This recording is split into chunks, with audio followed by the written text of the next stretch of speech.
आज इस सत्संग कार्यक्रम का दूसरा दिन और दूसरा सत्र।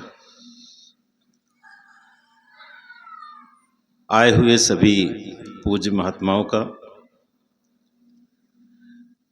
हम हृदय से नमन वंदन करते हैं। आप सभी धम्म बंधुओं का जो इतनी दूर से आए हुए हैं, आप सभी को नमन वंदन। चूँकि ये कबीर साहब के सिद्धांतों पर ये जो कार्यशाला, ये जो सत्संग कार्यक्रम आज 30 साल से चल रहा है अनवरत, इसके जो मुख्य प्रणेता हैं जगन्नाथ जी, हम उन्हें बहुत ही ज़्यादा साधुवाद देना चाहेंगे, जिनके कारण आज ये हम सब लोग यहाँ पर सत्संग का लाभ ले रहे हैं। कबीर और बुद्ध, ये दो ऐसे महात्मा हुए हैं इस संसार में जिन्होंने समाज को सही दिशा की तरफ ले जाने का कार्य किया है। और भी बहुत सारे महात्मा हुए हैं उसके बाद, लेकिन जो मुख्य रूप से हमने देखा, इन दोनों लोगों का समाज के सुधार में, उनको अच्छे रास्ते पर ले जाने में बहुत बड़ा योगदान रहा है।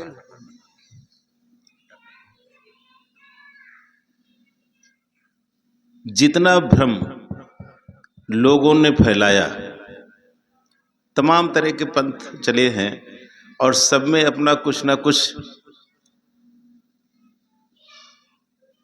लोगों को अपनी तरफ आकर्षित करने के लिए अतिशयोक्तिपूर्ण बातें, कुछ सच्ची है कुछ झूठी है, वो सब होती रही हैं। इन सब का विरोध हमेशा कबीर साहब ने किया।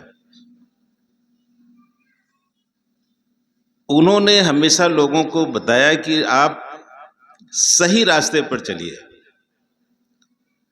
लोग क्या कहते हैं, लोग करते क्या है, इससे मतलब नहीं है। स्वयं को अच्छे रास्ते पर चलने के लिए उन्होंने हमेशा प्रेरित किया।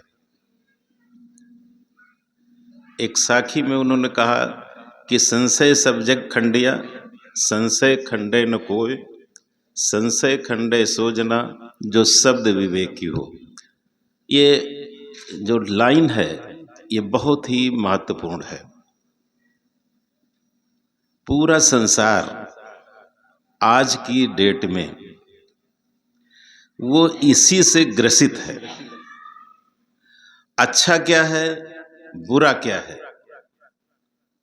वो बिना विचारे हुए इसी संशय युक्त जीवन में, दुविधापूर्ण कार्य में, दुविधा युक्त मन से वो सारा कार्य कर रहा है। परिवार में देखिए, एक दूसरे को संशय की दृष्टि से देखना,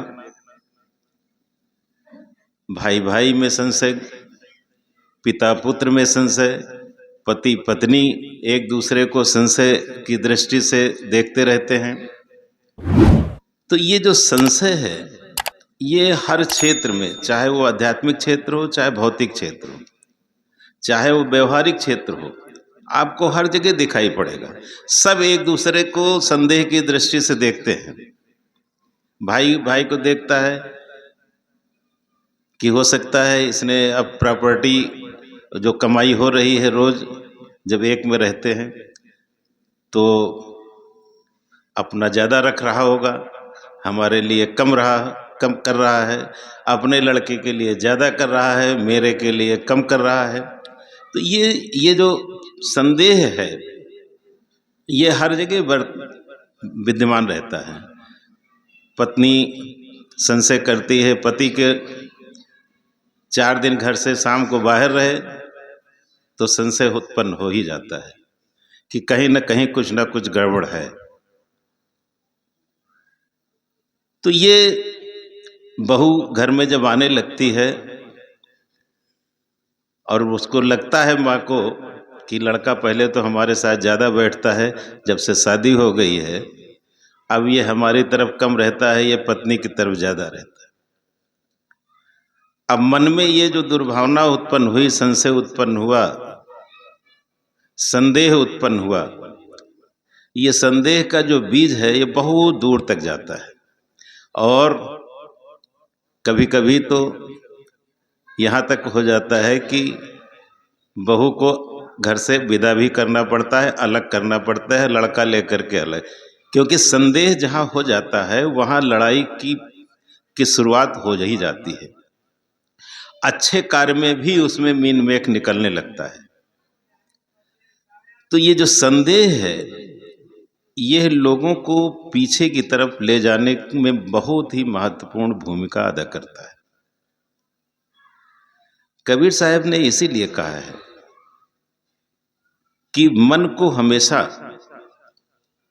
इस संदेह से दूर रखिए। संदेह युक्त आदमी कभी आगे नहीं बढ़ सकता। संशयात्मा विनश्यति, ये गीता का महावाक्य है। संशयात्मा विनश्यति, कि जो भी व्यक्ति संशय युक्त होता है उसका विकास कभी नहीं होता है, वो हमेशा विनाश की तरफ जाता है। तो संशय जो होता है वो बहुत ही ऐसी चीज है जो लोगों को पतन की ओर ले जाता है। ये बात तो आप गृहस्थ की बात हो गई। सबसे ज्यादा जो संशय है वो अध्यात्म के क्षेत्र में है, धर्म के क्षेत्र में है। यहां तो पग पग पर संशय भरा हुआ है। भ्रम, भय, ये सारी की सारी चीजें जो है हर जगह पग पग पर लोगों ने इसको बढ़ावा भी खूब दिया। तमाम तरह की चीजों पर अभी साहब लोग बात भी कर रहे थे कि आप देखते होंगे ग्रहों के विषय में, नक्षत्रों के विषय में, कि लगा दिया गया है कि अब लोग मन में डाल दिया गया है कि आपको शनि लगा हुआ है और ये जो भी आपकी प्रॉब्लम है वो सब शनि की वजह से हो रहा है। मन में डाल दिया। अब ये संशय जो मन में उत्पन्न हो गया कि नहीं, ये हमारे ग्रहों के कारण हो रहा है, हमारे ऊपर 7.5 लग गई है। अक्सर आपने देखा होगा कि बच्चा जब पैदा होता है तो वो पूछने जाते हैं कि ये बच्चा सही सलामत पैदा हुआ या नहीं। मुझे लगता है कि 99, 90, 95% लोग तो ऐसा करते ही हैं। और कभी कभी तो बताने वाला उसको लगता है कि ये आदमी मोटा है, अगर हम इसको बता देंगे तो ये खर्च करने की स्थिति में है, तो वो घूम घुमा करके ऐसा बता देंगे कि आपका जो लड़का पैदा हुआ है ये वो 27वें मूल नक्षत्र में पैदा हुआ है और इसका चेहरा देखना, आपको 27 दिन तक चेहरा नहीं देखना है, वरना या तो ये बच्चा नहीं रहेगा या आपके घर में कोई न कोई अनहोनी हो जाएगी। और उसको टालने के लिए वो तमाम तरह की विधियां बता देता है कि आपको ऐसा करना है, तभी ये आपका बच्चा सही सलामत रहेगा। अब मन में उस बात को डाल दिया गया है, संशय डाल दिया गया है, भ्रम डाल दिया उस व्यक्ति को। अब लौट के आता है तो उस जुगाड़ में कि इसका हमारा ये जो डाला गया है, ये मूल नक्षत्र में पैदा हुआ है, ये ठीक कैसे हो, ढेर सारी व्यवस्थाएं करता है, पूजा पाठ करवाता है, लोगों को खिलाता है, पिलाता है, दान देता है, दक्षिणा देता है, मंत्रोच्चार करवाता है, ये सारी की सारी चीजें करवाता है। क्यों करवाता है? क्योंकि दिमाग में उसके भर दिया गया है कि ये लड़का, इसके ऊपर मूल नक्षत्र में ये पैदा होने के कारण इसका अनिष्ट होना निश्चित है। तो ये जो बातें हैं जगह जगह पर, पग पग पर लोग पैदा करने वाले हैं और व्यक्ति लोग उसको मान भी लेते हैं। मानते इसलिए हैं डर के मारे कि चलो भाई, अगर उन्होंने कहा ऐसा गड़बड़ है तो करने में क्या बुराई है, चलो कर ही देते हैं। और यही सबसे बड़ी गड़बड़ी है। अगर उसने कह दिया कि ये है और आपके अंदर अगर दृढ़ता है तो आप तुरंत कह दीजिए कि जो भी होगा, अब बच्चा पैदा हो गया तो हो गया, मैं कोई चीज नहीं करूंगा। इसे कहते हैं विवेक।